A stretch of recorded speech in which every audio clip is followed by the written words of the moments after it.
Ce qui va permettre de faire la transition avec la suite, mais je te laisse finir ça. Non, mais je Ah, disais juste, d'accord. c'est ça le problème. Oui, mais oui, parce qu'on est toujours dans des questions de... Bah, on en revient toujours à la même chose, quoi. On en revient toujours à la question de pouvoir. Question de pouvoir qui me semble, moi, beaucoup plus pertinente que cette idée de, entre guillemets, un privilège dont on nous rebat les oreilles depuis quelque temps. Parce que je pense pas qu'il y ait des privilèges. Je pense que d'abord, il y a du pouvoir. Il y a du pouvoir et de la domination. Mm. La question importante n'est pas le privilège, mais la répartition de ce pouvoir. D'ailleurs, c'est là, quand tu interroges la répartition du pouvoir, que tu as des grosses surprises. Mais puisqu'on parle de pouvoir, on va embrayer sur le masculin et les masculinismes face au post-MeToo. Parce que, à titre personnel, parmi mes loisirs les plus dévoyés, j'aime bien de temps en temps aller sur le YouTube masculiniste. Voilà. Entre deux vidéos de nazis. Entre deux vidéos de... quand tu as regardé toutes les vidéos des brigandes, à la fin, tu t'ennuies un petit peu, il te faut un nouveau truc pour te marrer. Et les masculinistes, ils sont rigolos à dire partout que les femmes, c'est rien que des êtres inférieurs et que rêver qu'en Handmaid's Tale, ce soit un documentaire. Ils sont beaucoup moins rigolos quand tu vois que certains, les plus illuminés, n'hésitent plus à sortir les flingues et à tuer des gens et à tuer des femmes. Ça, c'est beaucoup moins drôle. Et à l'autre bout du spectre... On dirait bien que le jeune, toi, mon ami le jeune qui nous écoute, est interpellé au niveau du vécu de genre, n'a pas trop envie de continuer les conneries des parents, et à la fin, posons la question de la crise de la bite. Y a-t-il une crise de la bite en ce moment? Moi, j'ai envie de dire oui, mais peut-être certainement pas de la façon dont les masculinistes le pensent. Voilà. Eh ben, je suis assez d'accord avec toi. Je pense que c'est pas du tout une crise de la masculinité, en fait. C'est plutôt la question de l'identité, en fait. Puisqu'on vient quand même de partir de l'histoire, en fait, du patriarcat. Et on a beau dire, mais comme ça renvoie au corps, tout le temps, et donc par nature à l'individu, ce qui se passe, c'est que les luttes des femmes, elles entraînent une chose très claire. C'est que, alors on a ce foutu néolibéralisme et capitalisme qui fait que chacun s'occupe que de son zizi, justement, que du sien, vous voyez ? Voilà, de son identité à soi, mais la réalité c'est que toutes ces luttes collectives, elles font qu'aujourd'hui les gens, ils se questionnent plutôt sur, peut-être que j'ai envie d'être un truc aujourd'hui, là maintenant, à telle heure, alors chez les jeunes, et puis peut-être que dans une heure j'ai envie d'être autre chose, vous voyez ? Ça c'est chez les jeunes, ça. Je pense que c'est plutôt là le passé. Je pense qu'il y a une césure très claire entre les moins de 30 ans et les plus de 30 ans à ce niveau-là. Tout à fait. Tout à fait. Et d'ailleurs, ça pose des vrais sujets parce que maintenant, on est sur en quoi on arrive à se comprendre en fait en fonction des âges, vous voyez. Je m'explique par exemple, souvent quand même, les moins de 20 ans, eux ils se posent pas ces questions pourries qu'on avait nous, c'est-à-dire mais est-ce que je suis habillée comme un mec ou comme une meuf, vous voyez ? Non, quoi. Ils sont plutôt d'ailleurs dans un rappel de est-ce que comment je vais faire, d'ailleurs très capitalistique en fait, comment je vais faire pour montrer ma propre identité à moi, vous voyez ? Alors ça, on l'avait un petit peu nous, adolescents, de comment rappeur ou rocker. Voilà, comment je vais me raccrocher à une bande, quoi, un groupe, mais du coup à une identité collective quand même. Aujourd'hui, c'est plus comment je vais m'affirmer moi en tant que moi. Et d'ailleurs, ça peut changer. Dans 3 heures, je peux décider que je vais être autre chose, quoi. Et ça, c'est quand même hyper violent. En tout cas dans la conscience collective, pour les plus vieux, quoi, qui sont hyper perturbés parce que notamment les masculinistes, je n'aime même pas dire ce mot en fait, ça me rend dingue. Donc voilà, comment ces gens-là sont perturbés en fait par voir un mec qui va potentiellement mettre un peu de rouge à lèvres, alors que ça a toujours existé. Enfin, je veux dire, chez les rockers, on a toujours mis du rouge à lèvres, quoi. Enfin voilà, et du mascara. Enfin bon. Même avant. Mais donc, c'est pas. c'est pas vraiment. C'est pas ça qui les perturbe le plus. Non, c'est pas le fond du problème. Non. Et d'ailleurs, moi je sais que ça m'arrive souvent, on vient me demander mais toi qu'est-ce que t'en penses, et je réponds en fait j'en ai rien à foutre. Voilà. Et ça c'est très très très important de rappeler que ces choses-là en fait, les choses individuelles, les gens s'ils ont besoin de se mettre comme ci comme ça, ou d'ailleurs s'ils ont juste envie et pas besoin, mais en fait c'est pas un sujet, quoi. C'est pas un sujet. Ce qui nous importe par contre, c'est de savoir qu'il y a un mec, et là en l'occurrence un masculiniste, qui va se servir de ça pour venir nous rappeler aux éléments collectifs de domination que lui souhaite en fait. Vous voyez ? C'est-à-dire pour venir nous dire lui, ça démontre qu'on est en train de perdre notre bite. Voilà, c'est ça en fait. Et là la question c'est pas ce qu'il utilise comme exemple, c'est lui. comment il est perturbé au fin fond de lui par un bout de rouge à lèvres. Voilà. Oui. Et donc, foncièrement, ces gens-là ont eu une haine qui a toujours existé, une haine des femmes en tant que sujet, qui ne les supportent pas, parce qu'ils supportent pas l'idée de partager, en fait, un truc très, très capitaliste, qui est de ne pas partager le gâteau. Vous voyez ? Le pouvoir. Voilà. Le pouvoir, toujours. Exactement. Et donc, foncièrement, ils vont d'ailleurs tout essayer. En droit de la famille, t'en as quand même un paquet qui viennent 10 ans après que le gamin il ait l'âge qu'il a, voilà, qui viennent dire ah mais moi je suis un papa, je veux avoir ma place. Mais t'as envie de dire mais mon coco, fallait te réveiller avant quoi. C'est trop tard. Le gamin il a 10 ans. Ouais, non, nous avons tous, je pense moi-même, j'ai des exemples dans mes relations immédiates de père qui a été joyeusement absent pendant des années et qui, à partir du moment que son étau se dessert, son étau de pouvoir et d'influence se dessert, il réapparaît, pouf, comme ça dans la vie de la famille. Et vous voyez comment la femme, comme l'enfant, sont juste des objets en fait, pour avoir du pouvoir dans ces histoires. Ah ben c'est toute la question en fait de ce qu'on appelle. C'est un truc qui m'a. Il y a deux trucs qui m'ont énormément interpellé. Enfin, je me suis intéressé, c'est les histoires de Jean-Claude Roman et de Xavier de Ligonnès, parce que les deux mecs qui sont dans les mêmes situations, qui sont au bord d'une sorte de faillite, des impostures vont être des jeux. Attends, parce que Dupont de Ligonnès, je le remets, Jean-Claude Roman, c'est le type qui s'était inventé une carrière à l'OMS. Ouais. Ouais, c'est ça. D'accord. Ouais, c'est ça. Mais en fait, les deux fonctionnent exactement selon le même schéma. C'est-à-dire qu'en fait, c'était des gens qui passaient leur temps à arnaquer des gens pour avoir d'argent, qui montaient des pyramides de Ponzi pour que les dettes contractées paient les dettes précédentes et finissaient par être coincés. Et au moment où ils ont été au bord d'être démasqués, ils ont décidé de tuer femmes et enfants, et de l'un de faire semblant de se suicider et l'autre de s'évanouir dans la nature. Mais c'est la même structure de base, c'est-à-dire qu'à partir du moment où le pouvoir, ou l'illusion du pouvoir, ou l'apparence du pouvoir était au bord de leur être enlevé, plutôt que d'assumer et de se présenter à leur famille en disant « j'ai merdé, c'est ma faute », et peut-être de se dire « bon voilà, comment est-ce que je peux faire pour réparer ?» ont décidé d'exercer leur pouvoir sur leurs femmes et les enfants, sur les plus fragiles, sur les plus vulnérables, pour éliminer le miroir de la honte. C'est-à-dire que là, on est quand même dans un masculin qui est tellement dans une terreur d'être démasqué dans sa fragilité que la seule solution, c'est tuer tout le monde. Bah, les crimes d'honneur, mec. Ouais, les crimes d'honneur. Non, mais aussi. c'est ça, en fait. Et je vais te dire, il y a un élément clé, en fait, dans cette mécanique criminelle, parce que c'est une mécanique criminelle, c'est de pas oublier que derrière, en fait, il y a l'envie, il y a l'idée, en tout cas, que pour atteindre le pouvoir, faut détruire, quoi. Vous voyez ce que je veux dire ? Il y a toujours ça, en fait. Il y a quand même l'idée qu'il faut tout... Voilà. Il faut tout entreprendre pour arriver jusqu'à être le big boss, quoi. Et en l'occurrence... À garder le pouvoir, sauver la face, quitte à tuer absolument tout le monde.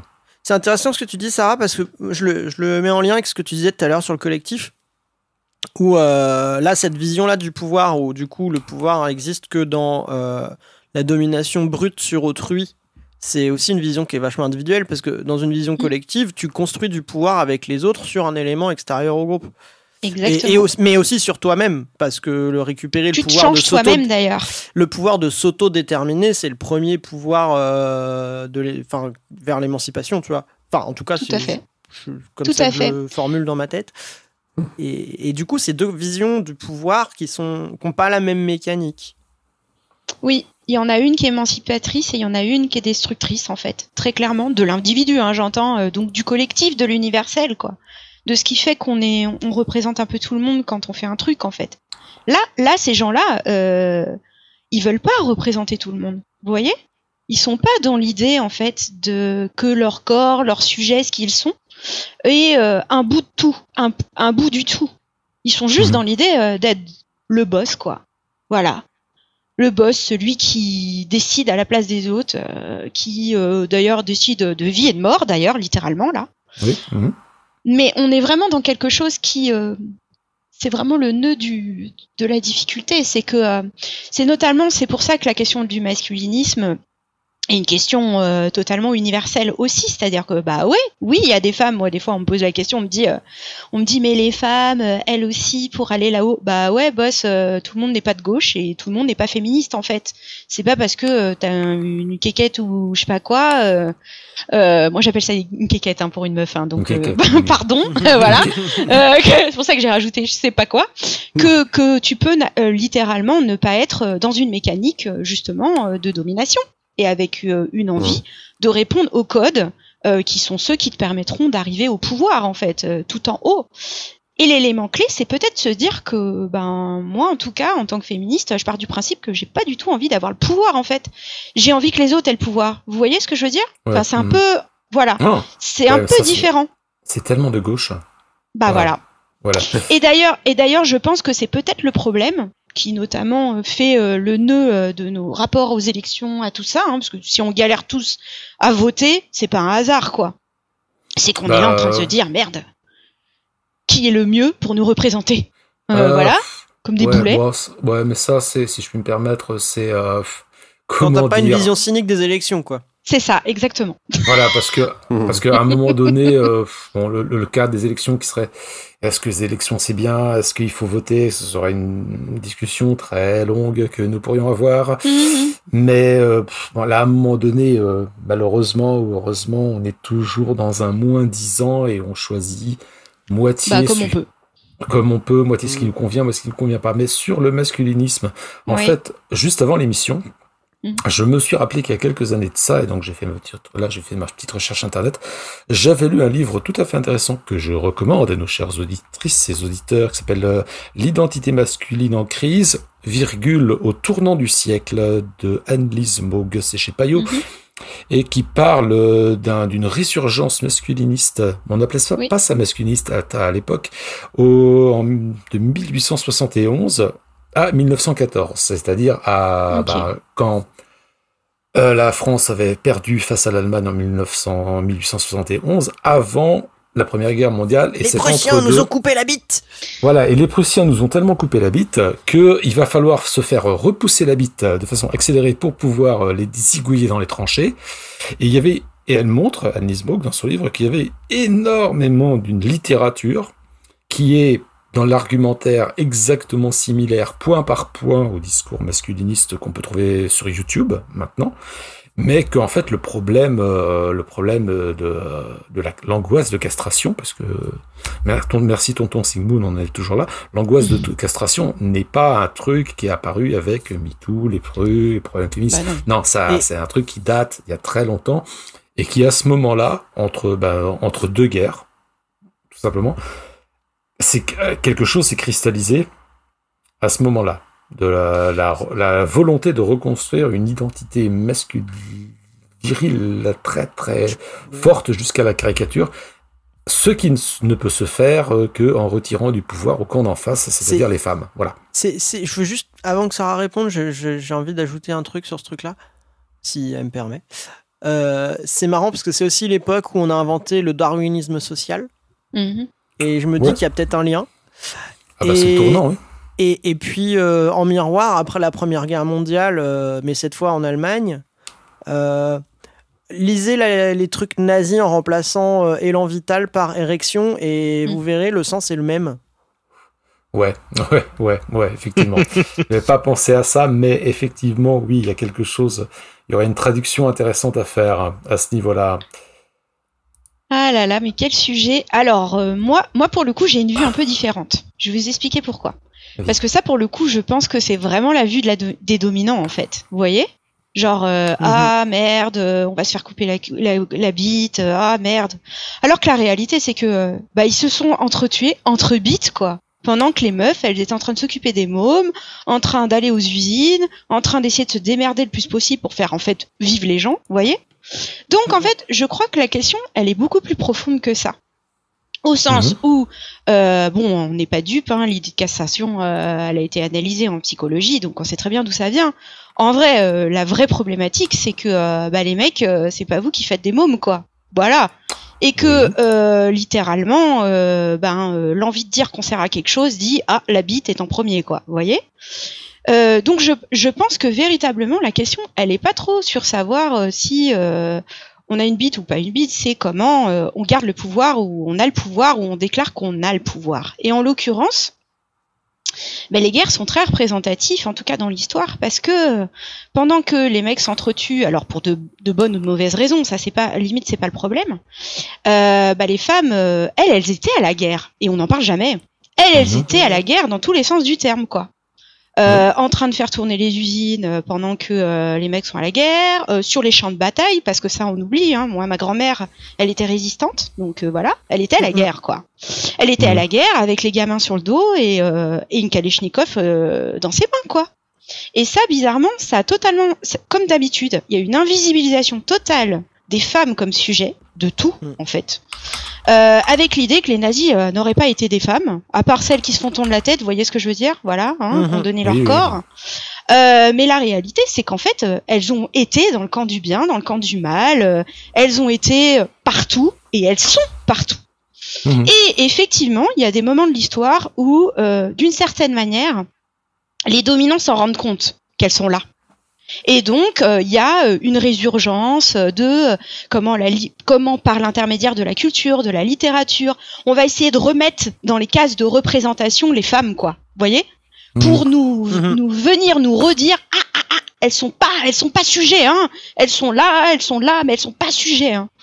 On s'en sert un peu quand on a besoin, mais vite, il faut qu'elles repartent dans la case, la bonne case. Et moi, je pense que c'est ça le vrai sujet. Ouais. Le vrai sujet, il est là.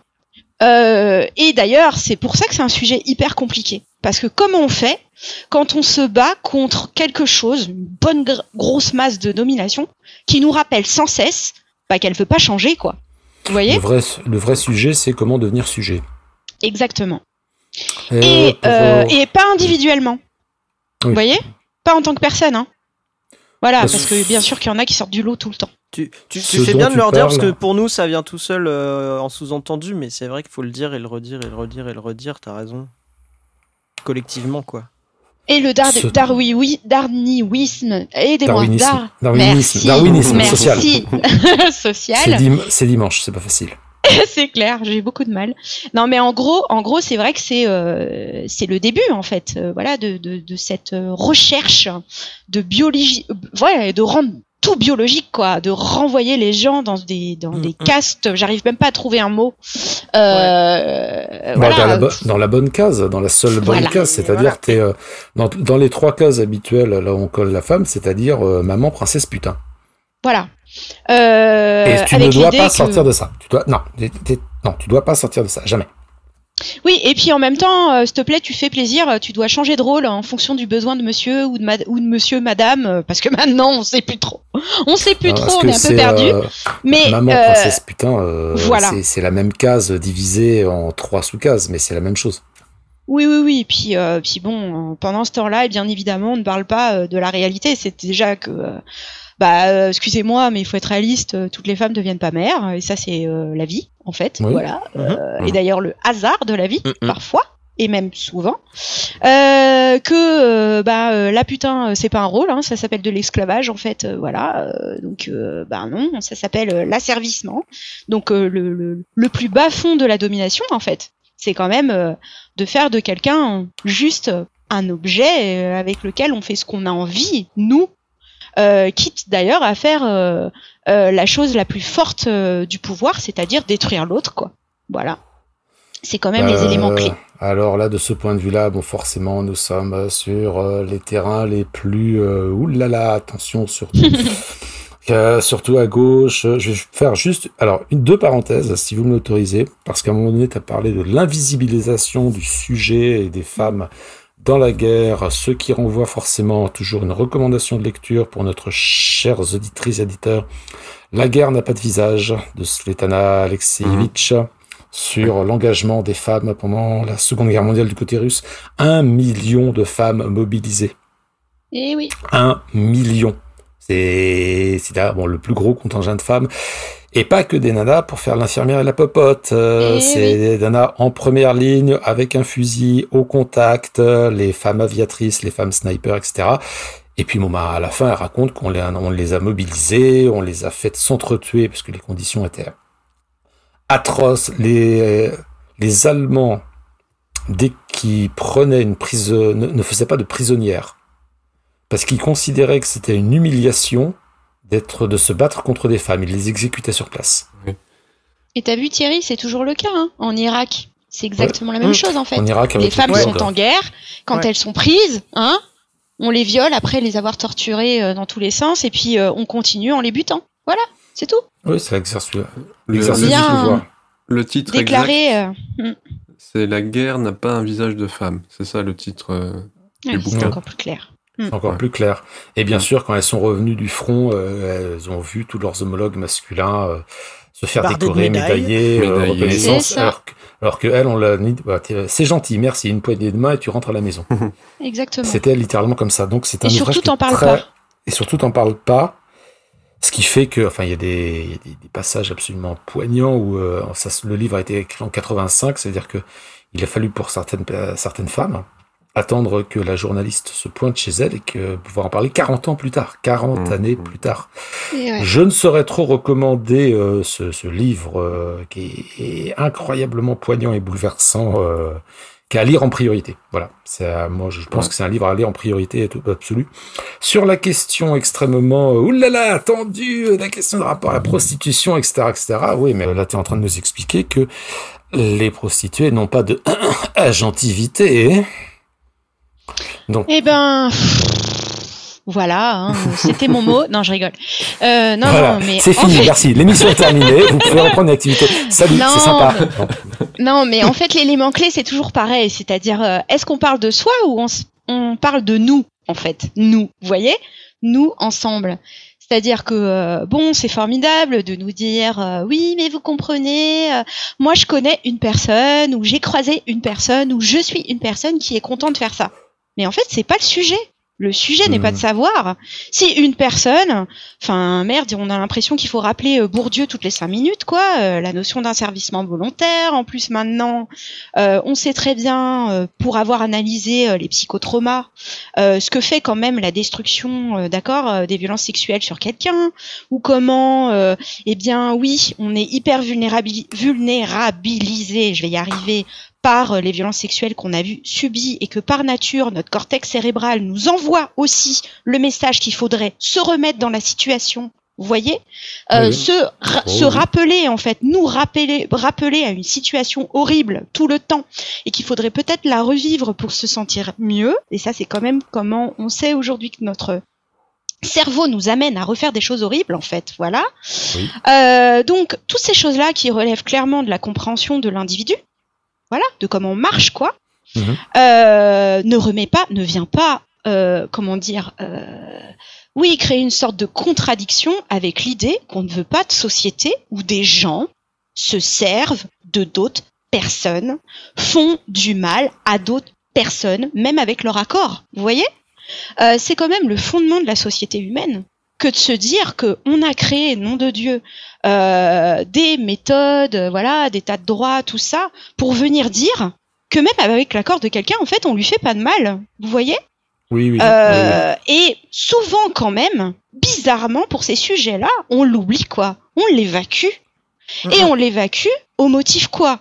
Qu'il y a des messieurs qui sont contents de venir se faire frapper la gueule par une dame. Mais alors attendez, excusez-moi, mais c'est quoi ce truc, quoi ? Enfin, je veux dire. Et puis c'est pareil, il y a pas même avec leur accord, ça se fait pas non plus parce que c'est inaliénable dans les deux sens, en fait. Voilà. Et la notion, en fait. D'ailleurs, c'est assez intéressant, je trouve, parce que ça montre bien que le néolibéralisme et le capitalisme, il va jusqu'à donner de nouveaux arguments, vous voyez, pour marchandiser un corps, en fait. On en arrive maintenant à dire « Ah, mais oui, mais bon, le droit à disposer de son corps, c'est de faire n'importe quoi avec. » Non, mais attendez, mais on est où, quoi ? On est dans quel monde ? Dans quel monde on va dire à un enfant ? Oui, Excuse-moi, je m'énerve. Vas-y. Non, mais alors, ça va peut-être pas te faire redescendre, mais, mais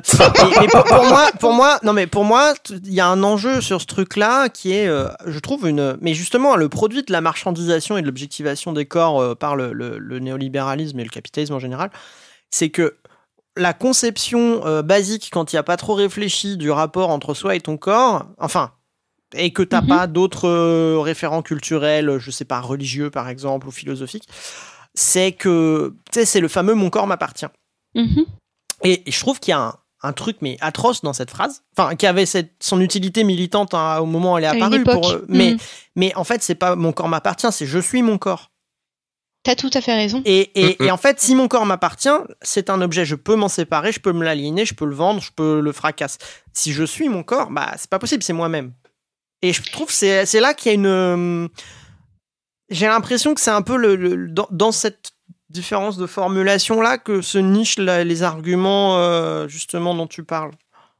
Pour moi, en fait, le vrai problème, je vais te dire, c'est en fait, c'est ce qu'a conceptualisé Habermas, c'est les mots, les sous-entendus des mots. Et en fait, on est sur, d'une certaine manière, on vit un prisme du capitalisme et du néolibéralisme qui fait que les gens n'entendent plus la même chose derrière les mots. Tu vois, par exemple, mon corps m'en appartient, c'est des mots qui ont des sous-entendus d'une époque, d'un moment clé, tu vois. Si t'as pas ces éléments de concept, c'est ce que tu dis, de l'époque, du pourquoi ces mots-là ont été utilisés, etc., en fait, tu te retrouves à les utiliser maintenant avec les mots de la marchandisation, quoi. Voilà, du corps. Les mots d'aujourd'hui, c'est-à-dire, mon corps, c'est un objet.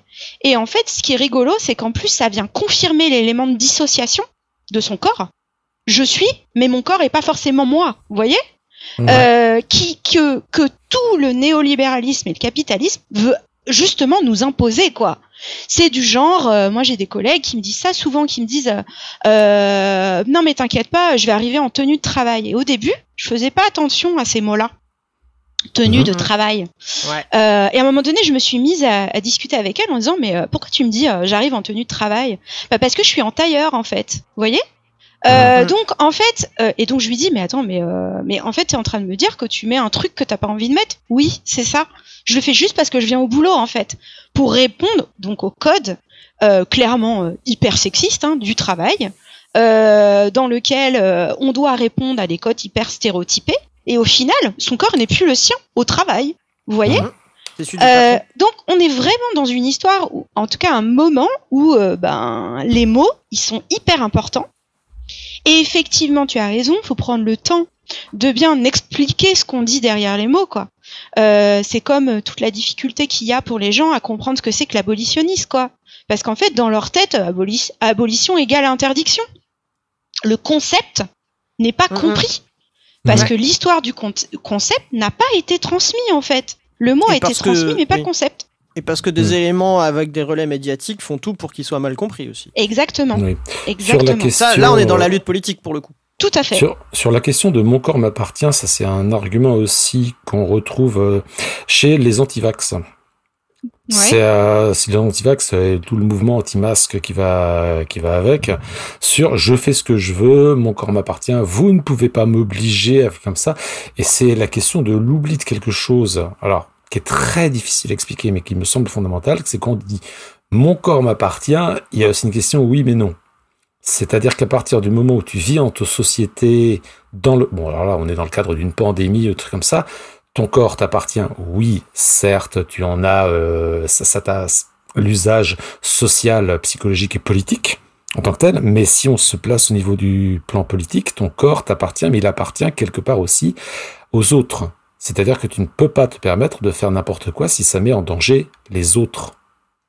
Et tu peux pas te vanter de faire n'importe quoi, parce que mon corps m'appartient, à ce niveau-là, on revient à dire je fais ce que je veux et tant pis pour les autres. Et politiquement, on ne peut pas admettre ça.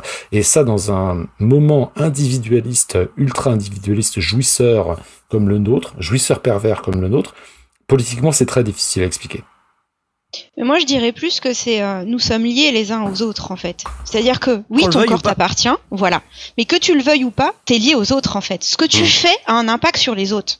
Ce que tu fais de ton corps, ce que tu exerces comme pouvoir d'ailleurs avec ton corps a un impact sur les autres, quoi.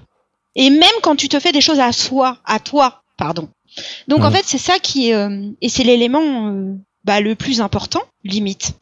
Et effectivement, on est dans un moment merdique parce que tout ça, là, tout ce qu'on est en train de se dire, c'est pas du tout en primeur, en fait. Voilà. C'est minoritaire. Voilà. Tout ça, c'est vraiment oublié sans cesse. Enfin, moi, je sais que dans le monde du travail, c'est peut-être l'élément le plus difficile à faire passer parce que c'est quand même le lieu du pouvoir veut absolument ne pas prendre en compte ces éléments, alors que toutes les règles sont faites pour rappeler ça, les conditions de travail, qu'on est liés les uns aux autres. Mais tout est fait pour justement qu'on ne lutte pas, pour que nos corps justement les uns aux autres soient liés, quoi. Ce truc du travail, c'est hyper marqué justement l'effet de ce qu'on accepte soi sur les autres au travail. Je pense, tu vois, le truc que tous les syndicalistes connaissent de le collègue qui accepte des trucs de merde parce que individuellement c'est là-dessus que j'allais venir en fait. mais ça a des conséquences pour tout le monde en fait parce que derrière, s'il y en a un qui l'accepte, les autres sont un peu obligés d'accepter, etc. Oui, c'est ce que j'allais dire sur le fait que c'est peut-être pas évident pour tout le monde de comprendre pourquoi ce que tu te fais à toi-même ça a un impact sur les autres.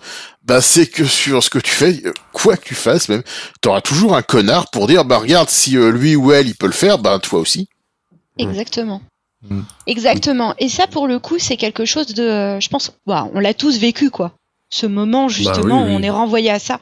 On nous dit oui mais si machin l'a fait, etc. Et moi je sais que c'est un élément clé sur lequel, alors moi en plus très petite, très jeune, j'ai eu droit à ces trucs-là, ou pas que dans le monde du travail, j'entends dans le monde de l'école, vous voyez.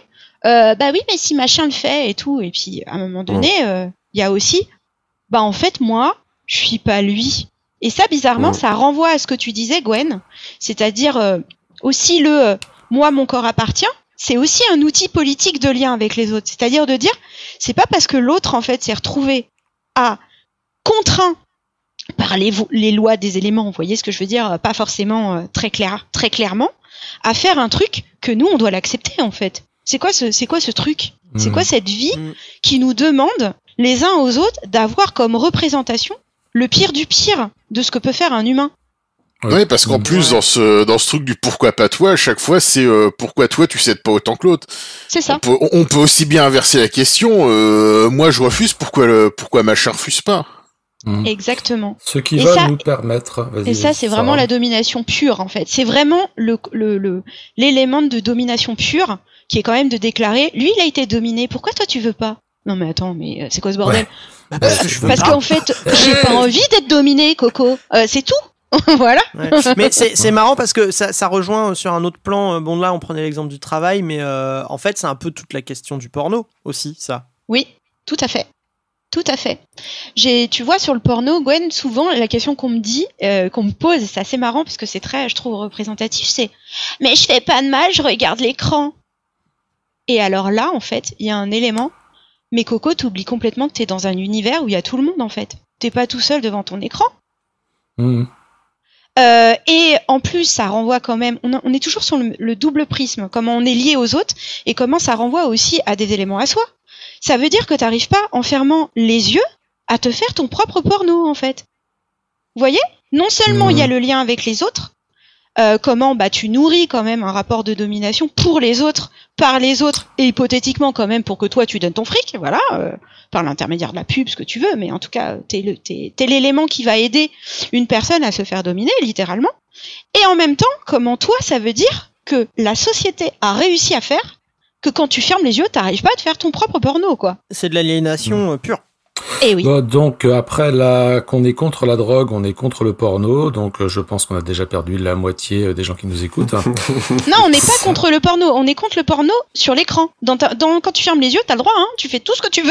Tu peux même t'inventer des histoires qu'on ne voit pas dans les images pornographiques, il n'y a pas de problème.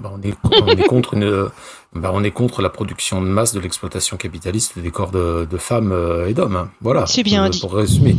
C'est pour être un peu old school.